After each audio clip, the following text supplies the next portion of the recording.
Welcome back to Magic Muggle, a Harry Potter Aftershow. I'm your host, Eric Cicada, broadcasting from the highest tower in Hogwarts, your resident Ravenclaw. And today, we are slowing things down a little bit for a solo chapter episode on chapter 23 of The Goblet of Fire, the Yule Ball. This is one of those chapters that is not built around action, not built around task, not built around a giant twist exactly, but it feels really important. Because what this chapter gives us is something Goblet of Fire starts to do more and more as it goes on. It lets the characters breathe, clash, embarrass themselves, reveal themselves in a lot of ways, and grow up a little. On the surface, this chapter can feel a little clunky. There's a lot of description about dress robes, decorations, food, who's wearing what, who's dancing with who. But underneath all of that, this chapter is doing some heavy lifting. And I will say, something I do like about Harry Potter is the moment on Christmas when they wake up and open their magical presents. Because this is not really a chapter about a school dance. This is a chapter about insecurity, jealousy, image, and the weird, painful moment where childhood friendships start to become something more complicated. And honestly, this is why it works so well as a full episode. We start in that week leading up to Christmas, and the vibe at Hogwarts is fun, chaotic, and crowded. Fred and George are still causing absolute havoc with the Canary Creams. People are suspicious of any food being offered to them, and the castle feels alive, like in that holiday way where everybody is a little louder than usual and a little less focused than they should be, despite the holiday homework pile. That part matters because it makes the Yule Ball feel more like just another event. It's like a centerpiece of the whole school's Christmas energy. Snow is falling, the visiting schools are still there, the food is richer, the castle is glowing, and there's this sense that Hogwarts is trying to become something grander for one night, even grander than it is already. But before we even get to the ball itself, the chapter starts planting little character beats all over the place. One of my favorites is Hermione snapping back at Fleur. Fleur is complaining again about Hogwarts food being too heavy. And Hermione is just done with her attitude. That's a small moment, but it shows us how this chapter is going to work. Everybody is reacting to everybody. Everybody is watching everybody. Social energy is high. And then we get one of the best smaller payoffs in the chapter, Hermione's teeth. Ron notices that her teeth are different, and Hermione admits that when Madame Pomfrey was shrinking them back after Malfoy's hex, she let her go a little further. It's subtle, but it makes sense, because this is not just about Hermione looking prettier all of a sudden. It's about Hermione taking control of something she has probably felt self-conscious about for a long time. And she has been described in the books as having kind of slightly bigger teeth, something that they never really added to Emma Watson's character, something I'm curious if they will do to Hermione in the new show coming out next year. Are they going to give her big teeth and do this moment in this chapter, Goblet of Fire, and the TV show, and make her teeth smaller? I don't know. Who knows what they're going to do? Maybe they'll make some changes along the way. Like I said, I think that the show's going to do some changes from the source material to keep it fresh. The Goblet of Fire is very interested in the kind of shift that Hermione's going through. And it's not just magic changing people, but it's deciding to change something about themselves. Then Harry gets Sirius's reply. And I like this section because it briefly pulls us back to the larger danger of the book. It doesn't let you fully forget. Sirius is proud of Harry for getting past the dragon, but he also warns him not to relax. He's basically saying, good job of surviving, but don't forget that somebody may still be trying to hurt you. This is a really important reminder right before this glamorous chapter because it keeps the bigger Goblet of Fire tension alive in the background. Even in the middle of Christmas, dancing and dress robes and all that stuff, there's still danger all around Harry Potter. That doesn't go away. Then we all hit Christmas morning. And this section is just charming. Dobby showing up and scaring Harry halfway to death is very funny. Him proudly giving Harry homemade socks is exactly the kind of absurdly sincere detail that makes Dobby memorable. Ron giving Dobby more socks and a sweater is also a humble, nice little Ron moment. He gets embarrassed by the praise, but he still did something kind without overthinking it. Dobby, he's such a light spirit and brings such a just adorable little heart into the chapter and the series in general. I'm gonna say one more thing. I hope the movies utilizes Dobby a little bit more. He's clearly a character that comes back throughout all the books, and what they did with the movies, they didn't really have time in these bigger movies to bring him back, showcase him, reference him, except until the end. And I think it's just a solid idea to keep him around with these little heartwarming / funny moments. So next, we get to one of the funniest low blows in the series. The Dursleys sending Harry a single tissue for Christmas. That is impressively petty. Even by their standards, that is nasty work. But once the Christmas presents and Christmas lunch are over, the chapter really becomes about the ball. Hermione goes up early to get ready. Ron cannot stop asking who she's going with. It is very curious, even to us. And the boys head upstairs later to change into their dress robes. Ron, of course, gets one of the funniest visual humiliations in the book. We knew this was coming too because his mom sent him to school with these robes, and they didn't know this day was coming. His robes look like ancient, frilly, and basically like something he considers a disaster, and maybe we would too. He tries to fix them with a severing charm, which helps a little bit, but not really. Not enough. It's such a Ron scene, and he doesn't just feel awkward, he feels betrayed by the robe itself. Then Harry meets Parvati, and she looks great.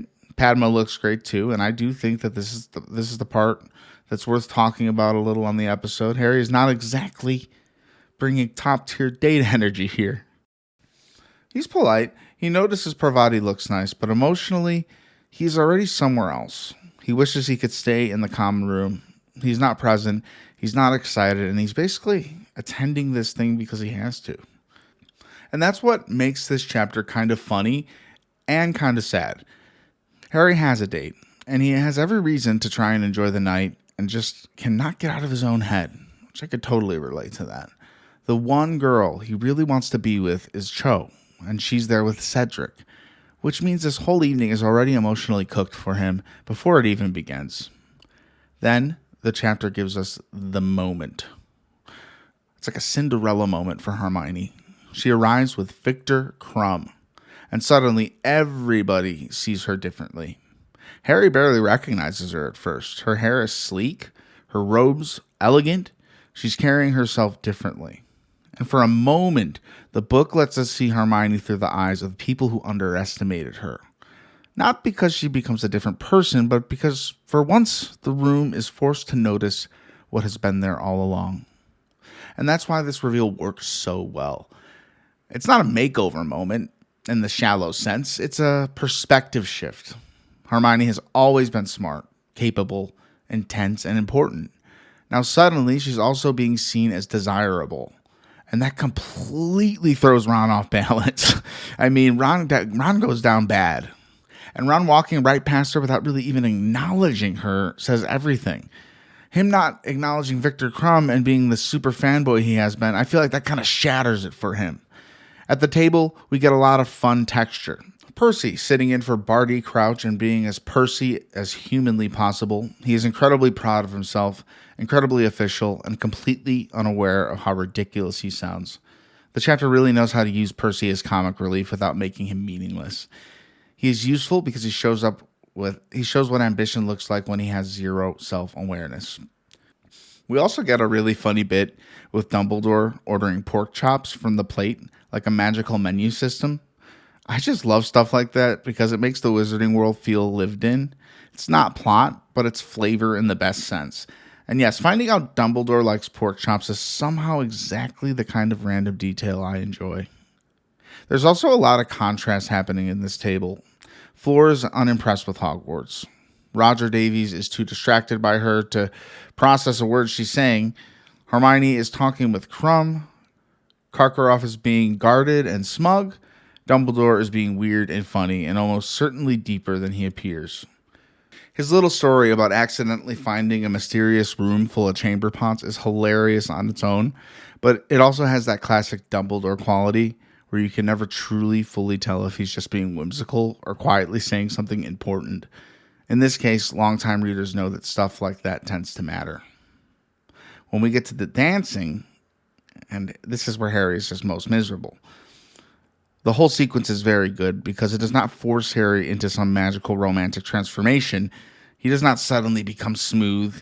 He does not discover that he loves dancing. He's awkward, stiff, and relieved when the first dance ends. Meanwhile, Parvati actually wants to enjoy herself, and she wants to dance. She wants a fun evening, and Harry, to be blunt, is not giving her much. That is where the little joke works, because it is true. Harry is not cruel, but he's just checked out on this date. Ron is even worse, because while Harry is awkward and distracted, Ron is actively making the night worse for Padma by sitting there glaring at Hermione and Crumb. He is so consumed by jealousy that he forgets the person right next to him. He's not even pretending anymore. And this is where the chapter gets really strong. Hermione sits down, Ron starts in on her, and the whole argument just spills out. He accuses her of basically betraying Hogwarts by coming with Crumb, which is obviously not the real issue. The real issue is that Ron cannot handle seeing Hermione with somebody else, especially somebody he already admires and resents at the same time now. That is what makes this fight so believable. Ron does not understand his own feelings well enough to say, "I'm jealous. I wanted to be the one who asked you. I don't know why this bothers me so much, but it does." Totally Ron. So instead, he hides behind school loyalty, tournament rivalry, suspicion, and sarcasm. Hermione sees straight through it. And Hermione's side of this is really important too, because she's not just angry, she's hurt. Ron has spent all this time pestering her about who she's going with, and then when he finally sees the answer, he treats her like she did something wrong. That would sting anyway, but it even stings more because Hermione probably did want Ron to notice her a bit. And now that he does, he handles it in the worst way possible. I feel like I can relate to that teenage angst. I was a total Ron. This is the emotional centerpiece of the chapter, no question. Not the decorations, not the dancing, not even the champions. It's Ron and Hermione crossing into a new phase of their relationship without either of them being mature enough to handle it yet. And Harry is sitting there in the middle of it, basically realizing he wants no part of this entire nightmare. This is one of my favorite Harry angles in this chapter. He's not leading this emotional storyline. He's watching it happen and thinking, this is exhausting. Cho is with Cedric. Parvati is understandably fed up. Ron and Hermione are exploding. Harry's whole romantic education right now is basically one long warning sign. Then the chapter shifts again and gives us something deeper with Hagrid. Harry and Ron leave the hall, try to get away from Percy, and outside accidentally overhear Karkaroff and Snape having this tense conversation. Karkaroff is clearly anxious about something growing worse over time, and Snape is cold and unbothered on the surface. The book does not explain this moment yet, but absolutely it matters. It is one of those Goblet of Fire background tremors where something darker is moving beneath all the Christmas sparkle. And then comes the Hagrid scene. This is one of the most vulnerable moments Hagrid has ever had in the series up to this point. He opens up to Madame Maxine, believing he has found someone like him, someone who will understand him, and for a second it's kind of beautiful. He talks about his mother leaving, his father raising him, and Dumbledore helping him. There is a real loneliness in that confession. Hagrid is not just revealing a secret, he's offering someone the truth about himself because he wants connection. And then Madame Maxine rejects it completely. Now, I understand why she rejects it the way she does. In the Wizarding world, giants carry a terrible reputation. Being known as a half-giant can change how people see you. So her denial, when Hagrid opens up to her about being a half-giant, is probably built out of fear and self-protection. But for Hagrid, it's gotta be devastating. Because he's not trying to insult her. He's trying to say, hey, I see you. You are like me. And I thought maybe I wasn't alone. And the answer he gets is outrage. That just hurts. It's one of the saddest parts of the chapter, honestly, because it reminds us that even Hagrid, who is so big and warm and lovable, has been carrying shame and vulnerability this whole time. After that, Harry and Ron talk about giants. And here the chapter quietly reminds us again how prejudice works in the Wizarding world. Harry's first instinct is basically, so what? Ron's reaction is shaped by what he has grown up hearing about giants. He is not trying to be cruel, but he's revealing the assumptions baked into the wizarding culture.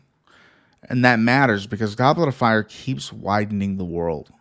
It's not about spells and tournaments anymore. It's about politics, blood status, international schools, reputations, and the way people categorize each other. And by the end of the ball, nobody really seemed satisfied. Harry hated being there more than he enjoyed it.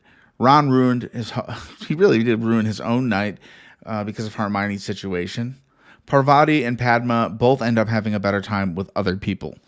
Hermione has a great night with Crumb, but then has to deal with Ron's nonsense. Hagrid gets his heart cracked open. We get to see him kind of walk back to his hut in the dark after getting rejected. Madame Maxime retreats. Even the magic of the night feels a little deceptive by the end, because so much of what came out underneath it was messy and painful. Then Cedric stops Harry on the stairs and gives him a clue about the egg, telling him to take it to the bath in the prefix bathroom. And that is a great little ending beat because it pulls the story back toward the Triwizard plot, right after this socially chaotic chapter. Harry cannot stay in teenage misery mode forever.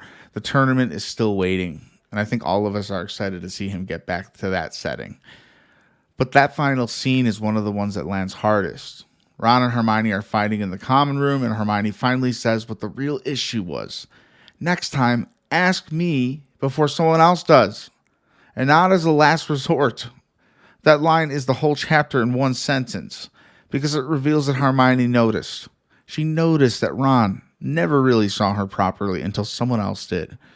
She noticed that he treated asking her like some backup plan instead of something he actually wanted. And she's not going to let him act wounded without calling that out. Ron, of course, is stunned because he has not caught up emotionally. And Harry, wisely, says almost nothing. But the narration makes it clear that Hermione understood the situation much better than Ron did. And that's why the Yule Ball is such a strong chapter. It looks like a pause in the action, but it's really not a pause at all. It is a chapter where masks slip a little, where friendships get more complicated, where crushes become real problems, where Hagrid becomes more human, where Hermione steps into a different kind of spotlight, where Ron shows how immature he still is, and where Harry learns that magical dances can still be a miserable experience if your heart is in the wrong place. Kind of like most dances. It is awkward, funny, revealing, and just a little painful, which honestly makes it one of the most believable chapters in the whole book. All right, that is my breakdown on Chapter 23, The Yule Ball. If you enjoyed this episode, make sure to rate the show. Give it 5 stars if you can. Leave a review wherever you're listening to it. It goes a long way and it helps us grow. Also, in the description of this episode, we have a link to our Discord channel. It is combined with Marvel Maniac's Discord channel, but there's different roles you can pick. Just Harry Potter if you want. Hope to see you there. Thank you for being here once again. And until next time, wands down, hearts full.